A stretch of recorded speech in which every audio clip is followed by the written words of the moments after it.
Hello students, welcome to textbook exercise solution series. In the previous episode we have finished question number 15. Here in this episode we are going to do question number 16. So let's start the lecture with the motivational quote.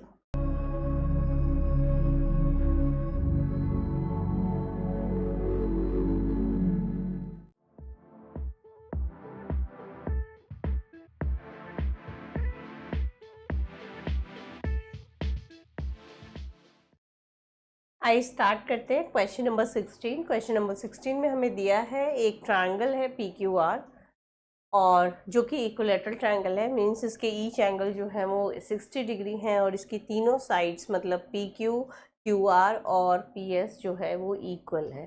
तो यहाँ से हमें ये पता चल गया कि equilateral triangle है. तो हम ये लिख सकते हैं गिवन में, क्या लिख सकते हैं, जो PQ है वो QR और PR ये तीनों साइड्स इक्वल हैं. साथ में हमें बोला है S सेगमेंट है, सॉरी S पॉइंट है QR सेगमेंट पे, सच दैट QS जो है हमें 1/3 ऑफ QR ये भी मुझे गिवन है. तो ये मेरे पास गिवन है कि तीनों साइड्स इक्वल हैं उसकी और QS 1/3 ऑफ QR है.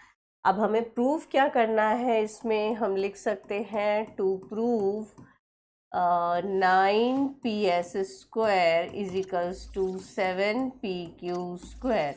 यहाँ एक मैं थोड़ा सा छोटा सा कंस्ट्रक्शन करने जा रही हूँ. तो देखिए हम यहाँ पे एक कंस्ट्रक्शन करेंगे.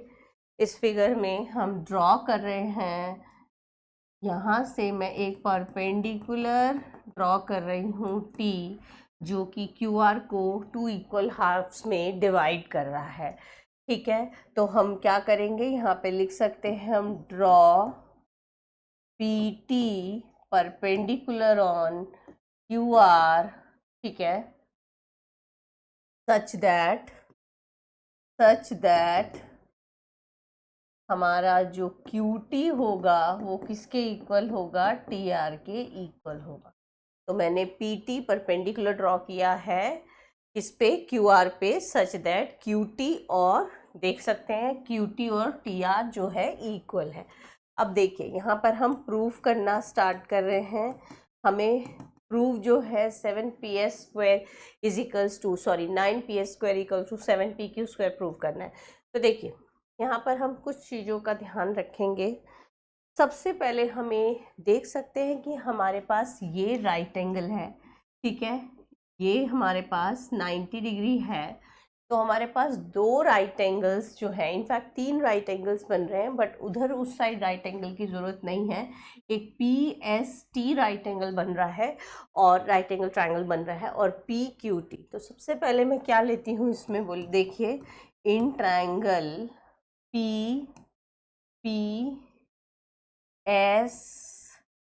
PS और T में अगर मैं पाइथागोरस थ्योरम यूज़ करूँ तो मैं क्या कह सकती हूँ, PS square is equals to PT square. ठीक है, plus ST square by Pythagoras theorem. पूरा लिखेंगे, PT नहीं, पाइथागोरस थ्योरम. अब यहाँ से मैं किसकी वैल्यू, PT की वैल्यू निकाल लेती हूँ. बताती हूँ क्यों, क्योंकि मुझे बाद में PT की ज़रूरत पड़ सकती है. क्योंकि जो PT मेरा परपेंडिकुलर है, ये मेरा कंस्ट्रक्शन का पार्ट है, तो डेफिनेटली इसको मुझे दूसरे टर्म्स में रिप्लेस करना पड़ेगा क्योंकि ये मैंने खुद से लिया है. तो इसलिए मैं यहाँ से PT की ही वैल्यू निकालूंगी.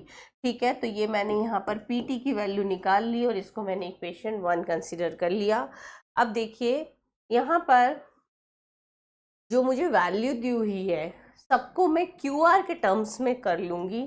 तो देखिए QS तो मेरे को दिया हुआ है 1/3 ऑफ QR, QS की वैल्यू दी हुई है. QT को मैं क्या लिख सकती हूँ, QT को हाफ ऑफ QR लिख सकती हूँ क्योंकि T जो है वो मिड पॉइंट है QR का बाय कंस्ट्रक्शन.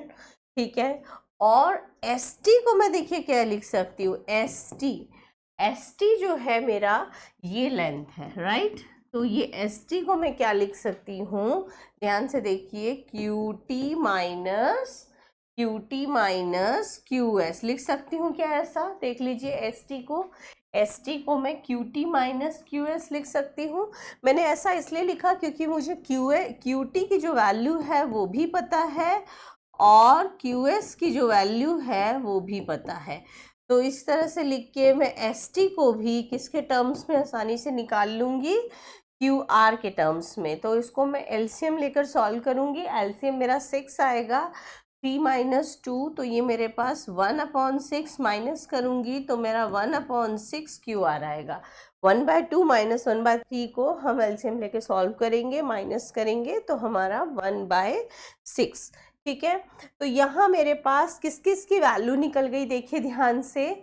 एक मेरे पास क्यू एस की वैल्यू आ गई, एक मेरे पास क्यू टी की आ गई, क्यू एस की आ गई और एक एस टी की वैल्यू आ गई। ठीक है, ये सिर्फ मैंने बॉक्स इसलिए बनाया है, ये टिक इसलिए किया है आपको शो करने के लिए कि मेरे पास ये वैल्यूज जो है गिवन है।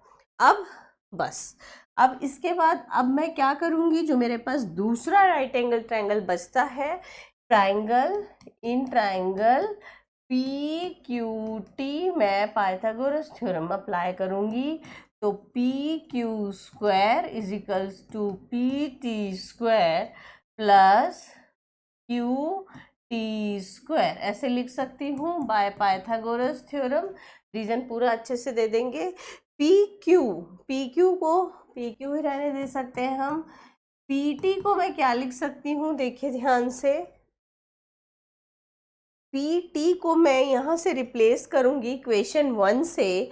अगर मैं पी टी को रिप्लेस करूँ तो पी टी को मैं लिख सकती हूँ कितना, P S square minus S T square और ये Q T as it is लिखूँगी यूजिंग इक्वेशन 1। तो यहाँ आपको पता चल जाएगा कि मैंने क्या किया है, इस पी टी को रिप्लेस किया है किससे, पी एस स्क्वायर और एस टी स्क्वायर से। अब देख सकते हैं हम, P Q square is equals to P S कितना है मेरे पास, पी एस की वैल्यू जो है, पी एस को तो मुझे पी एस के टर्म्स में प्रूव करना है, तो पी एस को मैं नहीं वो करूँगी, रिप्लेस करूँगी। एस टी को देखिए मैं क्या लिख सकती हूँ, एस टी को मैं 1/6 ऑफ क्यू आर लिख सकती हूँ, 1/6 ऑफ क्यू आर और इसका होल स्क्वायर, क्योंकि स्क्वायर भी है। और क्यू टी को मैं क्या लिख सकती हूँ, Q T is half of Q R, Q T को मैं लिख सकती हूँ हाफ ऑफ क्यू आर का होल स्क्वायर। ठीक है, तो ये मेरे पास हो जाएगा P Q square is equals to P S square minus 1/36 Q R square plus 1/4 Q R square. ठीक है, बट क्यू आर किसके इक्वल है, पी क्यू के, ये हमारा गिवन है क्योंकि हमारे पहले ही दिया हुआ है, ये मेरा इक्विलेटरल ट्रायंगल है। ठीक है, तो हम लिख सकते हैं यहाँ पे P Q square is equals to P S square minus half of P Q square, sorry half नहीं, 1/36 of P Q square plus 1/4 of P Q square. इन पी क्यू स्क्वायर को मैं इधर ट्रांसपोज कर लूँगी तो P Q square plus 136 P Q square minus 1/4 of P Q square is equals to P S square. अब मैं LCM लेके इसको सिंप्लीफाई कर सकती हूँ, यहाँ पे सारे लाइक टर्म्स हैं, तो एलसीएम मुझे 36 मिलेगा, ये 36 पी क्यू स्क्वायर हो जाएगा, ये मेरा पी क्यू स्क्वायर हो जाएगा और ये मेरे पास कितना हो जाएगा 9। इसको 36 को 4 से डिवाइड करेंगे तो 9 मिलेगा, 9 P Q square is equals to P S square.